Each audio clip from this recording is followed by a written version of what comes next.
नमस्कार, राशि चाल में आपका स्वागत है। मैं हूं अनुज शर्मा।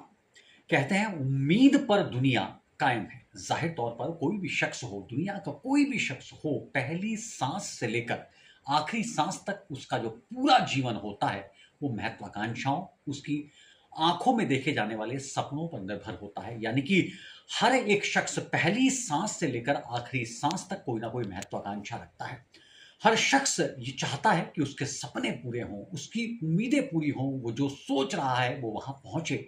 एक स्टूडेंट पढ़ाई करता है तो ज़ाहिर तौर पर उसकी आँखों में भी एक सपना पल रहा होता है कि एक दिन वो नौकरी करेगा और बहुत बड़े पद पर पहुँचेगा। एक व्यापार करने वाला शख्स ये सोचता है कि एक ना एक दिन वो टाटा, बिरला, बिल गेट्स जैसे बिज़नेसमैन की तरह कामयाबी को हासिल करेगा। एक डॉक्टर ये सोचता है कि एक दिन वो दुनिया का सबसे बड़ा हॉस्पिटल खोलेगा या दुनिया का सबसे नामी-गिरामी डॉक्टर बनेगा।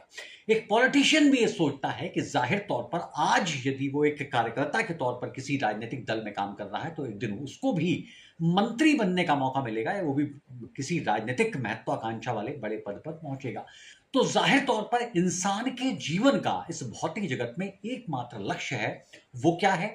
सुख-सुविधाओं के अधिकतम स्तर को प्राप्त करना। और ज़ाहिर तौर पर इसके लिए इंसान पहली साँस से लेके आखिरी साँस तक लगातार कोशिशें करता है और लगातार कोशिशें करते-करते ये जीवन गुज़र जाता है और आखिरी साँस के वक़्त भी उसकी यही ख़्वाहिश होती है कि कुछ और बेहतर उसको हासिल हो जाए।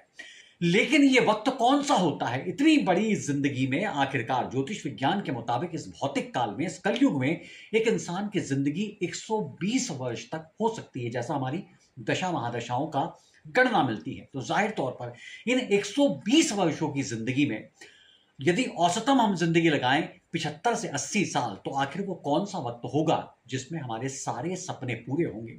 हमारी सारी उम्मीदें ज़मीन पर उतरी हुई दिखाई देंगी, हमारी सारी ख़्वाहिशें पूरी होंगी, वो वक़्त कौन-सा है?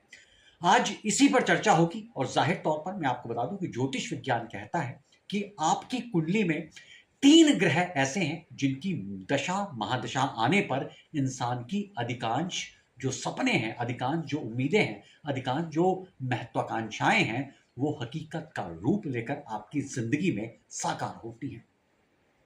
पहला लग्न, दूसरा पंचमेश, तीसरा नवमेश और उसके अलावा 4 आपके केंद्र हैं। यानी कि कुंडली के अंदर सबसे शुभकारी जो ग्रह होते हैं, वो होते हैं केंद्र और त्रिकोण। सबसे पहले मैं बात करूँगा सबसे अच्छी महादशा जिसमें इंसान के सभी सपने पूरे होने की पूरी-पूरी संभावना होती है। हालाँकि ये ग्रह गोचर और उनकी स्थिति पर निर्भर करता है।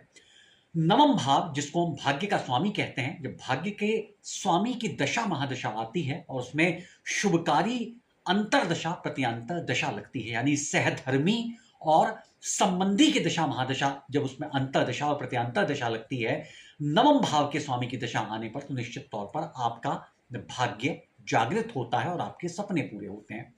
तो दूसरी सबसे शुभकारी जो दशा है, वो दशा है लगन की। लगन यानी मैं खुद, और मेरे लिए मैं खुद कभी बुरा नहीं हो सकता। तो ज़ाहिर तौर पर लग्नेश की दशा आने पर या अंतरदशा और प्रत्यांतर दशा में संबंधी और सहधर्मी की अंतरदशा और प्रत्यांतर दशा आने पर आपके तमाम सपने, अब आपकी तमाम उम्मीदें और तमाम ख्वाहिशें पूरी होती हैं जब लगन की दशा महादशा आती है। इसके अलावा पंचम भाव का स्वामी, आपकी कुंडली का जो पंचम भाव है, वो तीसरा सबसे शुभकारी प्लैनेट है। जब इसकी दशा महादशा आती है और उसमें इसके सहधर्मी और संबंधी का अंतर प्रत्यांतर और सूक्ष्म प्रत्यांतर दशा लगती है, तो निश्चित तौर पर आपके जीवन में आपने जो भी कोई सपने देखे हैं, जो भी आपकी महत्वाकांक्षाएं हैं, निश्चित तौर पर वो हकीकत की शक्ल लेती हैं। उसके अलावा 4 हमारे त्रिकोण हैं। इन त्रिकोणों के स्वामी कौन है, इस बात पर निर्भर करता है। तो ज़ाहिर तौर पर ज्योतिष विज्ञान ये कहता है कि आपके भाग्योदय का समय वो है, जब आपके त्रिकोणों की दशा में आपके केंद्र की अंतर्दशा, केंद्र भी वो ग्रह जो संबंधी हो और सहधर्मी हो, उसका जब अंतर प्रत्यांतर लगता है और केंद्र के स्वामी यानी कि प्रथम भाव, चतुर्थ भाव, सप्तम भाव और दशम भाव के स्वामी की दशा महादशा आने पर त्रिकोणों की अंतरदशा प्रत्यांतर दशा लगती है और वो भी उन ग्रह की जो संबंधी और सहधर्मी हो, तो निश्चित तौर पर आपका भाग्योदय होता है और आपकी तमाम जो उम्मीदें हैं वो निश्चित तौर पर पूरी होती हैं।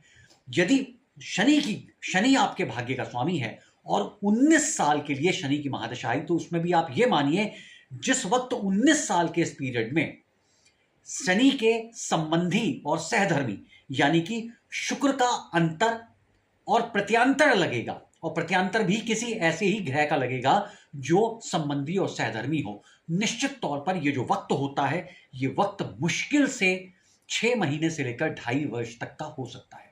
और ये 6 महीने से लेकर 2.5 वर्ष तक का वक्त आपको इतना कुछ दे जाता है कि आप जिंदगी भर उसको ना तो खर्च कर पाते, ना उसको भोग पाते। तो जाहिर तौर पर जब ये वक्त आएगा तो निश्चित तौर पर आपका भाग्योदय होगा, आपके तमाम सपने पूरे होंगे। तो ऐसे लोग जो अपने भाग्योदय का इंतजार कर रहे हैं वो निराश बिल्कुल ना हो, सही समय आने का सिर्फ और सिर्फ इंतजार करें। और किसी ने भी कहा भी है कि समय से पहले और भाग्य से ज्यादा कुछ नहीं मिलता। तो जाहिर तौर पर ऐसे ही ज्योतिष विज्ञान के रहस्यों को जानने के लिए देखते रहिए हमारा कार्यक्रम राशि चाल, और हमारे चैनल को सब्सक्राइब करना ना भूलिए। फिलहाल दीजिए इजाजत, नमस्कार।